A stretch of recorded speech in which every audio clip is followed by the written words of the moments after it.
अस्सलाम वालेकुम। जी, मोहम्मद इमरान एडवोकेट बात कर रहा हूँ जी। आज का मौज़ू हमारे मुआशरे का बहुत एक सेंसिटिव मौज़ू है।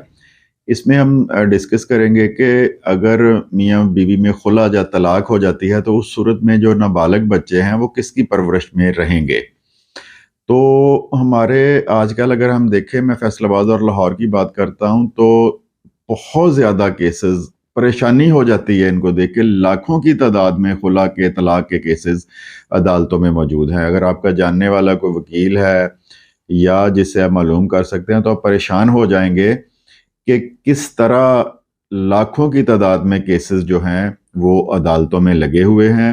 और जब तलाक़ें हो जाती हैं तो उसके बाद फिर बच्चों का कोई मुस्तकबिल नहीं रहता। इसकी बहुत सारी वजूहात हैं। दीन से दूरी, बेरा रवी, ये बहुत सारी ऐसी वजूहात हैं कि हमारा जो कल्चर जिस तरह डेवलप हो रहा है सोशल मीडिया को देख के, मोबाइल फ़ोन, मतलब अगर इस पे बात करें तो बहुत लंबी वीडियो हो जाएगी कि इसकी वजूहात क्या हैं जो ये इतनी ज़्यादा शरह इसमें तलाक़ों की जो बढ़ गई है।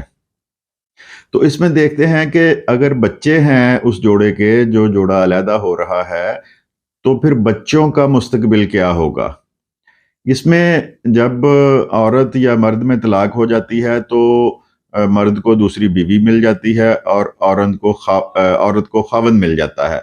लेकिन जो सबसे ज़्यादा इसमें मज़लूम होता है वो बच्चे होते हैं, या वो बच्चा होता है कि जिनको ना बाप का प्यार मिलता है, ना माँ का प्यार मिलता है। खावंद और बीवी तो अपनी-अपनी ज़िंदगी में मसरूफ़ हो जाते हैं, लेकिन वो बच्चा हमेशा के लिए उसकी शख्सियत में एक कमी रह जाती है। कभी वो ख़ला पूरा ही नहीं हो सकता कि जिसमें जिस तरह अपने माँ-बाप ने परवरिश करनी थी, तलाक की सूरत में बच्चे के अंदर वो ख़ला सारी ज़िंदगी दूर नहीं हो सकता। तलाक की सूरत में नाबालिग बच्चों का जो मुस्तकबिल है, वो तबाह हो जाता है। जो माँ की गोद है, वो खुदा का झूला है। यानी कि माँ की गोद इस तरह है कि नाबालिग बच्चों के लिए वो खुदा का, उसको कह सकते हैं कि खुदा का झूला है। हमारी अदालतें, हमारा दीन, हमारा मज़हब यही समझते हैं कि सबसे जो अच्छी परवरिश है बच्चों की, तालीम व तरबियत है, वो सिर्फ़ माँ ही कर सकती है। लेकिन जब उनमें इख्तलाफ पैदा होता है और फिर नौबत तलाक तक आ जाती है, तो फिर तलख़ियाँ, सख्तियाँ इस हद तक दोनों में बढ़ जाती हैं कि वो बच्चों को इग्नोर करते हैं।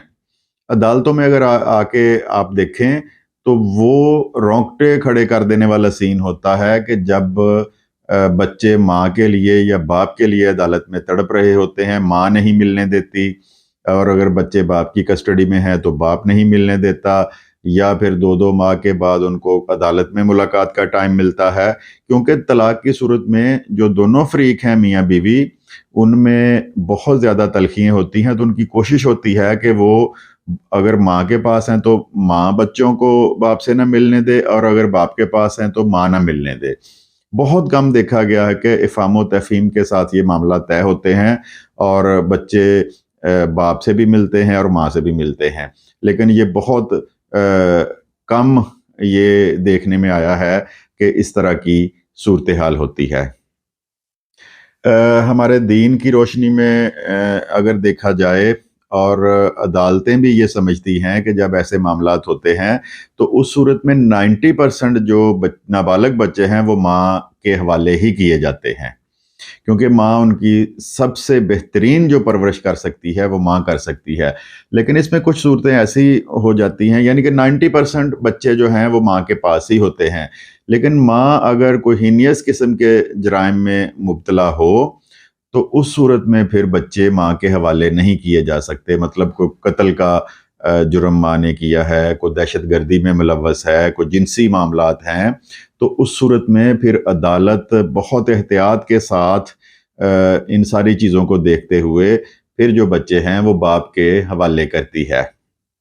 لیکن یہ نہیں ہے کہ باپ صرف یہ ان چیزوں کا الزام لگا کر بچے اپنے قبضے میں کرنے کی کوشش کرے. اس کے لیے عدالت میں ٹھوس جو ثبوت ہیں وہ دینے پڑتے ہیں، اور عدالت ان ثبوتوں کو دیکھتے ہوئے اگر وہ سالڈ ہیں اور اس سے منہ نہیں پھیرا جا سکتا تو اس صورت میں پھر باپ کے حوالے بچے کیے جاتے ہیں. تو اینڈ پہ اس کا جو اینڈ ہے وہ یہی ہے کہ ہمیں جو عدم برداشت ہے ہمارے معاشرے میں اس کو ختم کرنا چاہیے، اور اگر ماں باپ کے درمیان کوئی مسائل پیدا بھی ہوتے ہیں تو ان کو بچوں کی خاطر خوش اسلوبی سے طے کریں، کیونکہ سب سے زیادہ نقصان جو ہے وہ ان نابالغ جو بچے ہیں ان کا ہوگا. ماں باپ اپنی اپنی زندگی میں مگن ہو جائیں گے، لیکن وہ بچے ساری عمر کے لیے ان کی جو زندگی ہے اس میں ایک خلا رہ جائے گا جو کسی صورت میں پورا نہیں ہوگا. ویڈیو پسند آئے تو اس کو لائک شیئر لازمی کریں، اور چینل کو سبسکرائب کریں. آپ کا بہت بہت شکریہ. خدا حافظ.